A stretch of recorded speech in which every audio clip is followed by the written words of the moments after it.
mais uma questãozinha. Questão 32. Ele diz o seguinte: uma criança está sentada sem se mover, isso é importante, a gente deixar grifado. Ele está dizendo que a criança não está se mexendo, sem se mover, em um valance fixo de um galho, em um dos galhos de uma árvore. À sua esquerda, a criança observa um maratonista que se exercita, aproximando-se dela com velocidade constante. Já à sua direita, ela avista, a uma distância considerável, um ônibus e seu motorista. O ônibus também se aproxima do garoto com velocidade uniforme. Considerando o cenário apresentado, é correto afirmar: em relação à árvore, a criança está em repouso e o ônibus e o motorista estão se movendo. B. Em relação ao ônibus, o motorista está em movimento, pois a cada instante decorrido, ele se aproxima da criança. Letra C. O maratonista está em repouso em relação à criança, mas em movimento em relação ao motorista do ônibus. E letra D.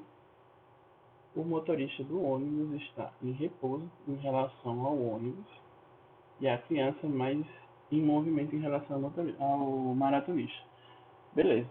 Então vamos fazer o seguinte. Aqui a gente vai ter uma questão de ponto referencial, certo? Então a gente vai ter a árvore aqui. Desenhar uma árvore. Ele diz o seguinte, que tem uma criança num balanço. Beleza? E essa criança está sem se mover, ou seja, ela está em repouso. Ela está em repouso, tanto em consideração a árvore como a terra, né? Então a gente vai estar em repouso, essa criança. Vamos fazer aqui. Ele diz que tem uma pessoa correndo na direção dela, uma velocidade constante. Uma velocidade constante. E do outro lado a gente tem um ônibus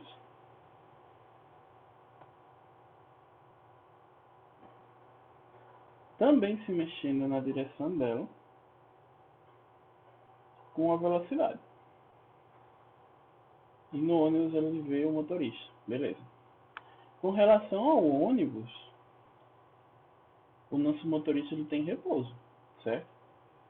Por quê? Porque estou usando o ônibus. Quem está dentro do ônibus vê o nosso motorista em repouso, certo? Porém, se eu botar um objeto externo, o ônibus continua em movimento. Logo, o nosso motorista também está em movimento. Beleza? Então vamos ver aqui. Em relação à árvore, a criança está em repouso. Quando a gente vê que a criança não está se mexendo aqui, ela está em repouso. Então, com relação à árvore, isso daqui é verdadeiro. A primeira, a criança está em repouso, então essa daqui está verdadeiro. O ônibus e o maratonista estão em movimento, sim. Porque eu estou utilizando meu ponto referencial, a árvore, certo? Então, como a árvore está parada, ela vai ver todo mundo se mexendo e a criança parada, já que ela está em repouso também. Então, a alternativa correta dessa questão aqui é a letra A. Beleza?